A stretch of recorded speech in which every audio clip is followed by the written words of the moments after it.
اور تجھ سے تیری پناہ طلب کرتا ہوں۔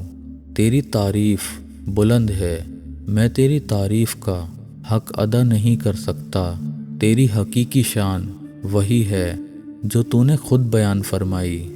رات کے چوتھے پہر حضرت سیدنا جبرائیل علیہ السلام نازل ہوئے اور عرض کی، یا محمد صلی اللہ علیہ وسلم، اپنا سر آسمان کی طرف اٹھائیے۔ آپ نے اپنا سر آسمان کی طرف اٹھایا تو دیکھا کہ رحمت کے دروازے کھلے ہوئے ہیں اور ہر دروازے پر ایک فرشتہ آواز دے رہا ہے۔ پہلے دروازے پر ایک فرشتہ یوں پکار رہا ہے کہ مبارک ہو اسے جو اس رات عبادت کرے۔ دوسرے دروازے پر بھی ایک فرشتہ پکار رہا ہے کہ مبارک ہو اسے جو اس رات میں سجدہ کرے۔ تیسرے دروازے پر بھی ایک فرشتہ پکار رہا ہے کہ مبارک ہو اسے جو اس رات میں رکوع کرے۔ چوتھے دروازے پر بھی ایک فرشتہ صدا لگا رہا ہے کہ مبارک ہو اسے جو اس رات میں اپنے رب کریم سے دعا مانگے۔ پانچویں دروازے پر بھی ایک فرشتہ یوں آواز لگا رہا ہے کہ مبارک ہو اسے جو اس رات اپنے رب کریم سے دعائیں کرنے میں مشغول ہو۔ چھٹے دروازے پر بھی ایک فرشتہ پکار رہا ہے کہ اس رات میں مسلمانوں کو مبارک ہو۔ ساتویں دروازے پر بھی ایک فرشتہ پکار رہا ہے کہ اللہ پاک کو ایک ماننے والوں کو مبارک ہو۔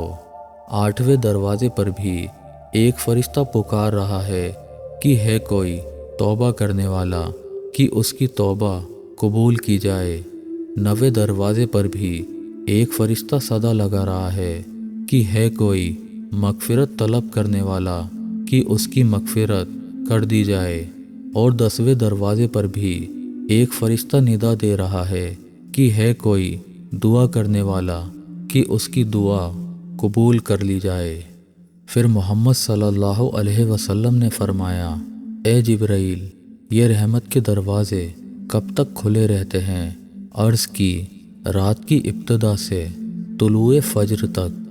پیارے آقا محمد صلی اللہ علیہ وسلم نے ارشاد فرمایا، اس رات بکریوں کے بالوں سے بھی زیادہ لوگوں کی مغفرت کی جاتی ہے۔ اسی رات لوگوں کے سال بھر کے اعمال آسمانوں کی جانب بلند کیے جاتے ہیں اور اسی رات رزق تقسیم کیے جاتے ہیں۔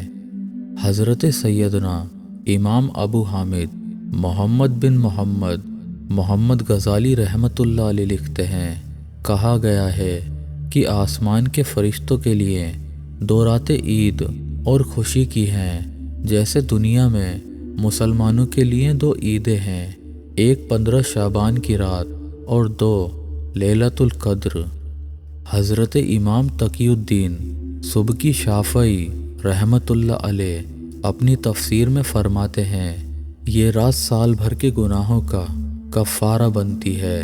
شب جمعہ پورے ہفتے کے گناہوں کا کفارہ اور لیلۃ القدر عمر بھر کے گناہوں کا کفارہ ہوتی ہے۔ یعنی ان راتوں میں اللہ پاک کی عبادت کرنا اور یاد الہی میں ساری رات جاگ کر گزار دینا گناہوں کے کفارے کا سبب ہوتا ہے۔ اسی لیے ان راتوں کو کفارے کی رات بھی کہا جاتا ہے۔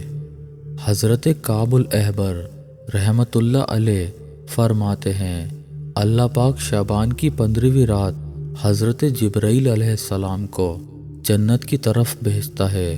وہ جنت کو آراستہ ہونے کا حکم دیتے ہیں اور فرماتے ہیں، اللہ پاک نے تیری اس رات میں آسمانوں کے ستاروں، دنیاوی دنوں اور راتوں، درختوں کے پتوں، پہاڑوں کے وزن اور ریت کے ذروں کے برابر لوگوں کو جہنم سے آزاد فرما دیا ہے۔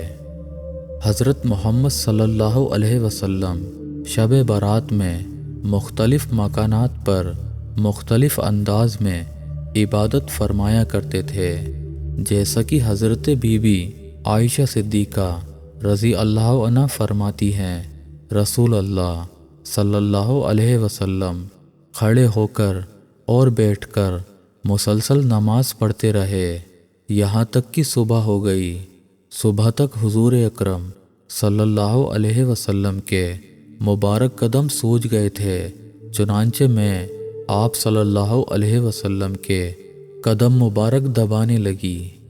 دوستو، کبھی ایسا بھی ہوا کہ اپنی امت سے پیار کرنے والے پیارے آقا صلی اللہ علیہ وسلم شب برات میں قبرستان تشریف لے گئے اور وہاں جا کر اپنے رب سے اہل قبور کے لیے دعائیں مانگی، جیسا کہ حضرت عائشہ صدیقہ رضی اللہ عنہا فرماتی ہیں کہ میں نے حضور نبی کریم صلی اللہ علیہ وسلم کو 15 شعبان کی رات جنت البقیع میں اس حالت میں پایا کہ آپ صلی اللہ علیہ وسلم مسلمان مردوں، عورتوں اور شہیدوں کے لیے دعائیں مغفرت فرما رہے تھے۔